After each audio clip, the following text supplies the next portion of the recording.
So, my game kinda went viral. The only problem is, it isn't finished yet. My dad said I should make this game. It's about horses that can blow up, have wheels, and need to go to the hospital for some reason. Yup, it's as bizarre and genius as it sounds. Ever since my video popped off, I've had people asking me almost every day about when they can play this game. So in this video, I need to make some actual progress so that I don't have 13,000 little Timmies waiting outside my door anymore. Wait, I need to quickly mention something. As of recording this, I have exactly 8,680 subscribers.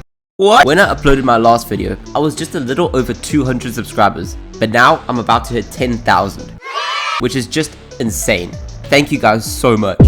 Make sure to stick around my Twitter and Discord, links in the description by the way, because at 10,000, I've got some plans that involve Roblox. Okay, I'm not saying anything more. See ya.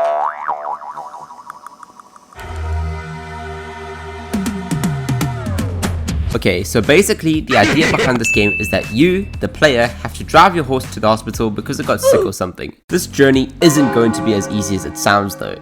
You and your horse, Bloxy YF12, are going to have to traverse through a bunch of crazy obstacles in some vastly different environments to reach this hospital. So that's going to be the main objective in this game, but then I also plan on making a PvP mode where you can just go into the arena and beat up a bunch of random 8-year-olds driving on horses. I also plan on adding abilities and weapons that can aid you in your journey to this hospital. I've got a lot to do, so I'm gonna get started.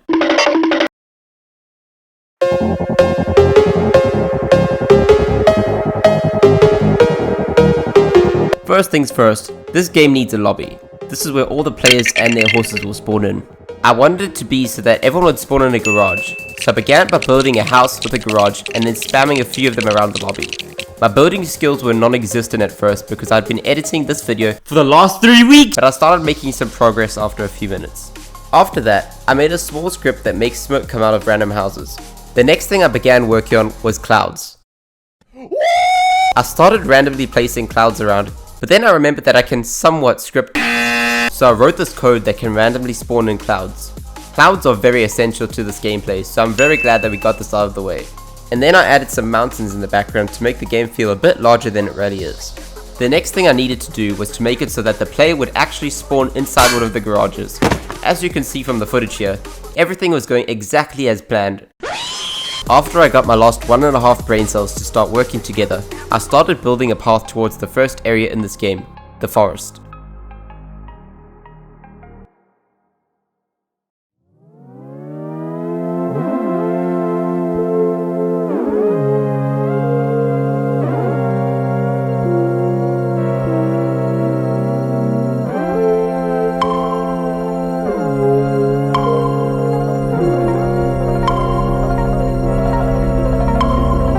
Now, since I've gained an extra half a brain cell since yesterday, I decided to create some assets for the forest area that I can use to speed up the process.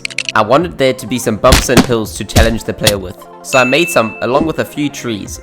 I had all these assets now, but I was feeling a bit lost because I hadn't planned out anything at all. So I decided to try out a few different ideas, one of them being that there would be 2 separate routes, but I scrapped that. I ended up making it so that the player would be led down a very narrow path between 2 dirt mounds on each side of the player.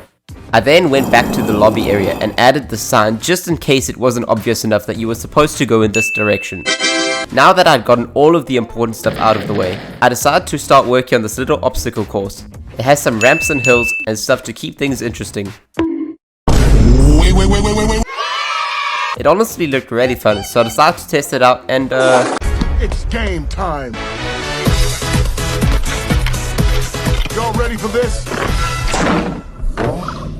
Oh no! I then got the idea to add a maze.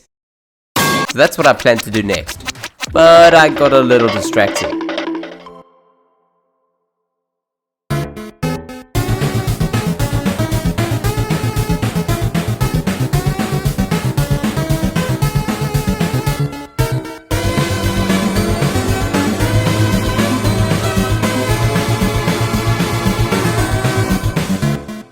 I started on a knockback system in the last video, but I had no clue as to what I was doing, so I just abandoned it.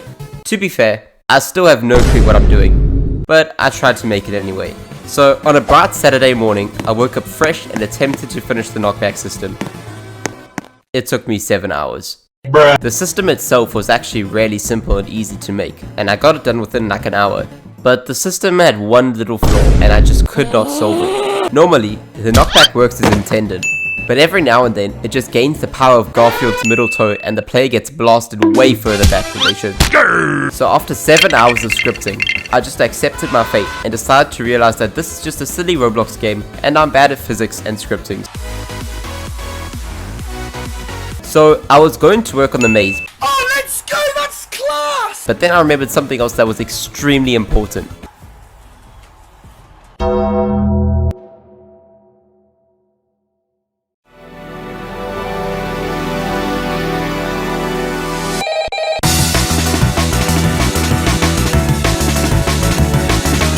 Basically, I've been placing a bunch of trees around the map, but I wanted to make these trees destructible. I wanted to script the destruction mechanic before I place all the trees, just in case I run into some sort of problem with the trees that would prevent me from making them destructible, and then I have to place all the trees all over again. So I cooked up this little system that knocks down trees when you hit them fast enough.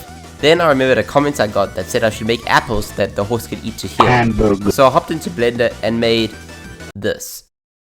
Yeah, I'm uninstalling Blender. So then I went back into Studio and made whatever this is. After all of these humiliating failures, I got the idea to make the apple an image instead. I hopped onto Photoshop and cooked up this fire pixel art. This turned out way better than I thought it would. Then I gave the apples some functionality, but they work a bit too well. Once I'd fixed that, I made it so that the trees would respawn after they had been destroyed. Now that the destruction system is complete, I can finally move on to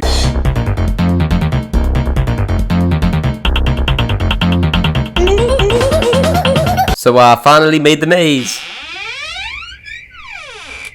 This took like 30 minutes and yeah, that's all there is to this chapter.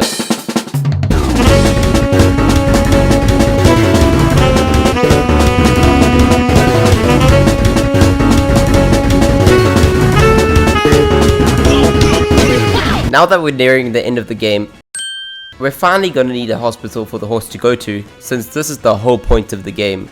I started by expanding the map out a bit, and then I made this mountain so that the hospital could stand in all its glory and tower above everything else.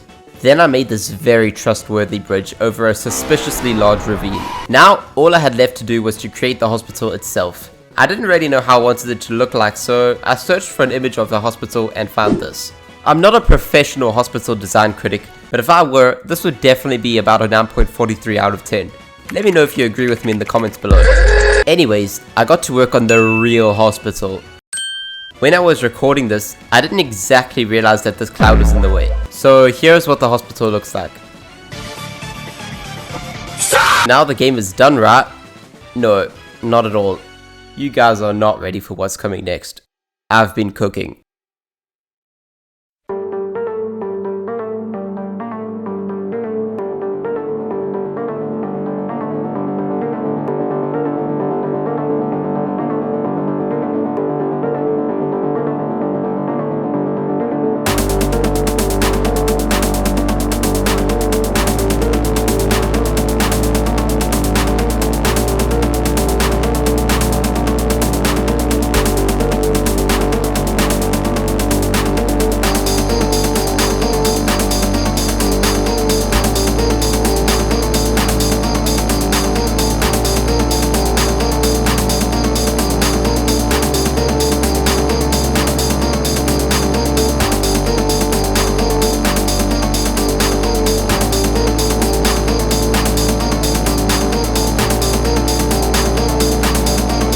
Before I started working on the underground facility though, I had to actually make the bridge collapse.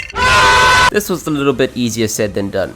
I was having problems because I only wanted the bridge to collapse for the player who triggered it. At first, it would begin to collapse, but then just completely freeze. My theory was that this was happening because the physics of the parts falling were all being rendered on the client or the player, and Roblox simply didn't like that. So Roblox just gave up rendering them and they would end up freezing in place. But I had an idea. I decided to try and render all the parts falling on the server, which means that everyone in the game would be able to see it, But I'd make it so that only the person who triggered the bridge to collapse would be able to see the parts actually falling, but for everyone else, they would be invisible. At this point, I hadn't designed the underground facility yet, so I decided to draw out a few of the obstacles that the player would encounter in this underground facility. Let me break it down for you. And now that I had something to work with, I began building. I made the entrance, this hallway, and then these really cool arts that I'm extremely proud of. Like, I didn't even know I could make stuff that's this cool, but I guess I can. After that, I made this obstacle which is inspired by get hit by a speeding wall. Basically, there's this giant red laser wall that you really don't want to touch.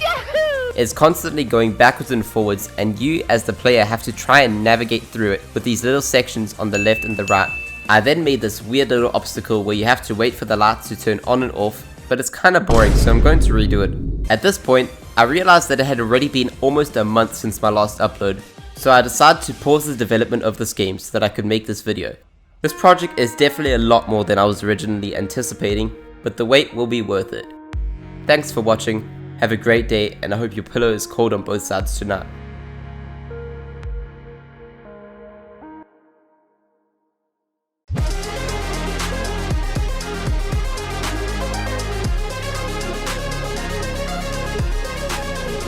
I've got a lot of work to do, so I'm gonna get...